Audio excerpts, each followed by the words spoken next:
Welcome back, denizens of the night, to V Rising. The official release is finally here. It comes with some major changes to the core of the game and a new area where you'll face off against Dracula himself.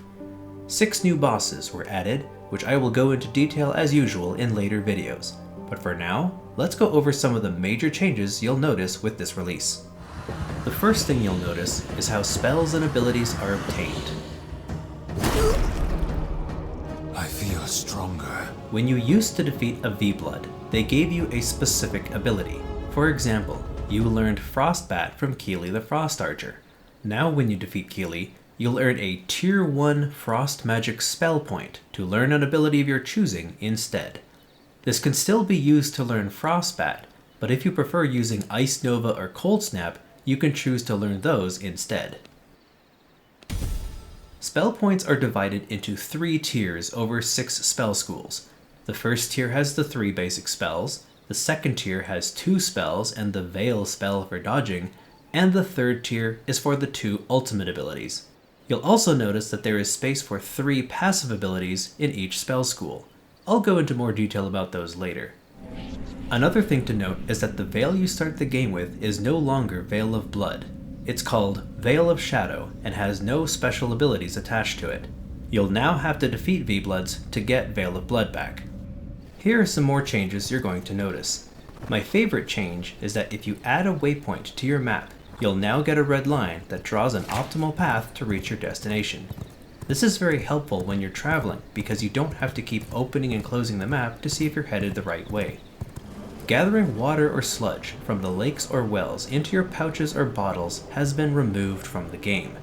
Now recipes will just ask for an empty bottle or pouch in order to craft it. In addition to that, once you drink a potion, the pouch or bottle will be returned to you to reuse again later. The inventory bags you can craft in the game have also been changed. Instead of specific kinds of item bags, you now just get a straight upgrade to your inventory size. Higher level bags also give you more benefits like silver resistance and extra health. Speaking of inventory, there's a new feature that allows you to auto-deposit your items into chests. If an item you're carrying already exists in the storage you're interacting with, you can press the E key or press the quick transfer button to auto-deposit similar items. In addition to this, several new types of storages can be built that have built-in item filters. You can still build general storage boxes to hold your stuff, but now you can build storage meant for specific item types. They can hold crafting materials, herbs, gems, alchemy ingredients, tailoring, knowledge, and consumables, and a few more as well. If you're holding any items of those types, Quick Transfer will deposit every item of that type whether it exists in the chest yet or not. These new features are great when you want to clear out your inventory quickly after returning from an adventure. Another one of my favorite changes are the new armor sets. For each tier of armor, you now have 4 different options of what you want to upgrade your armor to, each containing a unique look and set bonus. For example, in the first tier, Shadewalker gives movement speed, Marauder gives health, Grim Ranger reduces your weapon cooldowns, and Warlock gives you Spell Leech. Pick the armor that has the set bonus you want the most. You can even combine 2 pieces from 2 different sets to mix and match the set bonuses even further. Another change to how armor works is that you can personalize your look even further. Above each armor piece in your inventory is a little arrow. If you press it, you can choose from 31 different color schemes to make that armor piece look the way you want it to. You can even hide that piece or your cloak completely. There's also a slot to the left in case there's a particular piece of armor that has the look you want but doesn't have the stats you want. One fun little addition that was added recently was the roaming caravans you'll see wandering around the maps. These caravans hold a massive amount of loot, so if you think you can safely defeat the guards, you should attack them. They usually contain large amounts of money, knowledge, and other rare items.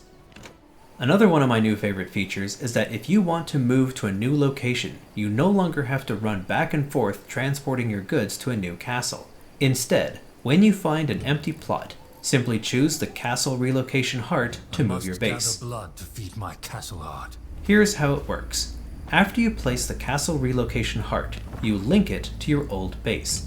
Then, you have to place down copies of all the mandatory building pieces in your previous base to this new location. Mandatory building pieces usually include structures like crafting stations, your coffin, your minion coffins, etc. The relocation can't be completed until every required structure has been placed. You can keep track of how many items are left in the top left corner underneath the quest tracker. You can also freely cancel this at any time without any penalty whatsoever. Once everything has been placed, interact with the heart again to complete the process and build your new castle.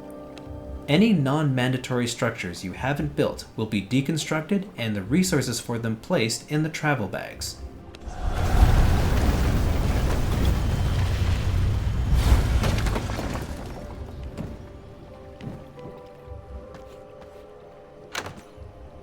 If you've played this game for a while and are looking for a new challenge, the new Brutal difficulty has been added. This isn't just beefing up the damage of enemies for a harder challenge. Most bosses actually get whole new mechanics. As a few examples, the Alpha Wolf now has a pouncing attack to watch out for. Errol the Stonebreaker's attacks are much faster, and his abilities will leave chaos flames on the floor. And when Keely the Frost Archer stealths, she now attacks you with a blast of ice when she comes out of it. Small additions like this can help spice up the life of the game if you've been playing this for as long as I have. I will warn you though, the Brutal difficulty will really ramp up once you hit the Dudley farmlands. 2 of the ultimate abilities have been replaced. If you remember, defeating Solaris gave you access to the Fallen Angel. That's been replaced with a new ultimate called Army of the Dead.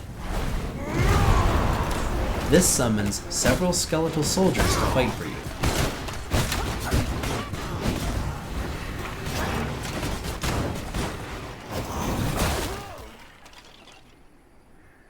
Also, Adam's ultimate, the Eye of the Storm, which called down a bunch of lightning, has been replaced with Lightning Typhoon.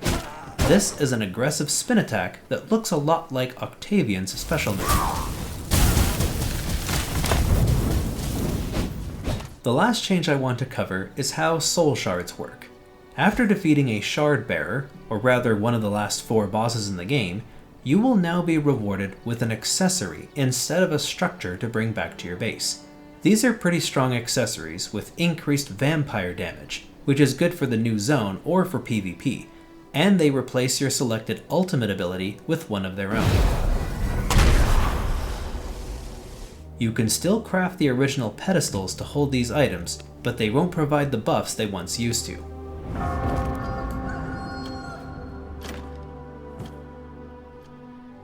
Before I talk about the new area, be warned that this next section may contain some spoilers for the game. You should stop right now if you want to discover these for yourself. The new map is called the Ruins of Mortium. There are no plots to place down your castles here, but there is a new mechanic they added to this game. As you progress through the main quest line, at around level 45, you'll unlock the ability to make the Eye of Mortium. About every hour, depending on your game settings, rift incursions will occur on this map. A level 1 rift will include creatures level 57 and up, and level 2 rifts are level 80 and up and shouldn't be challenged until you're near the end of the game. Rifts basically work in 3 phases. First, when you reach one of these rifts on your map, a smaller rift stone will summon demonic creatures for you to defeat. You should prioritize killing the bigger demons like the succubus or gargoyles first before moving on to the smaller ones. Once everything has been defeated, the stone will shatter and drop Stygian shards. After this, another rift will appear and you will repeat the process.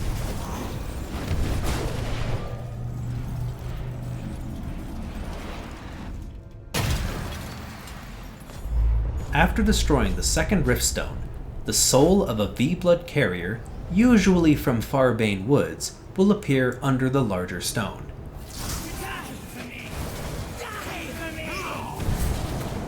This is not only a much more difficult version of what you defeated before, they also include mechanics from the Brutal difficulty setting I talked about earlier.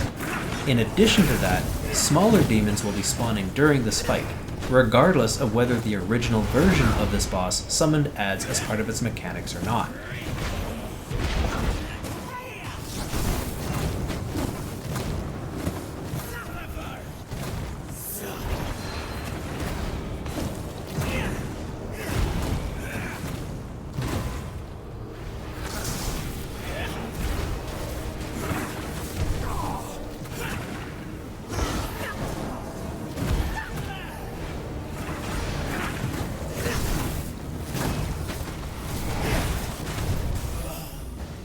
After defeating this boss, the Rift Stone will shatter, and several Stygian Shards will drop for you. Stygian Shards are mainly used for two things. When you build the Altar of Stygian Awakening, which is unlocked from defeating one of the new bosses, you can spend them to unlock the 6 new passive abilities, which will permanently upgrade your character. They can also be used at the Stygian Summoning Circle, another feature unlocked by another one of the new bosses. This basically functions a lot like the Vermin Nest. The Summoning Circle can spawn 3 types of creatures. For regular Stygian Shards, you can summon creatures that give lots of seeds, lots of gems, or lots of scrolls and books. Greater Stygian Shards have their own summoned creatures as well. Like with the caravans, these creatures drop a ton of useful loot, and you can use this to finish your research or your gardens.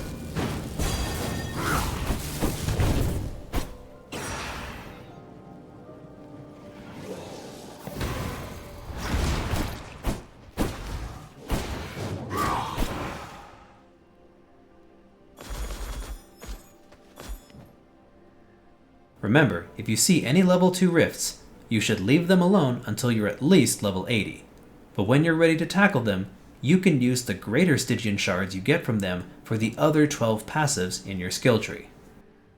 That about covers most of the new features with V Rising version 1.0. Over the next few weeks, I'll be releasing boss guides as usual, and I'll be showcasing some fights on the brutal difficulty, so please look forward to it. Until then, Bloodsuckers, good night.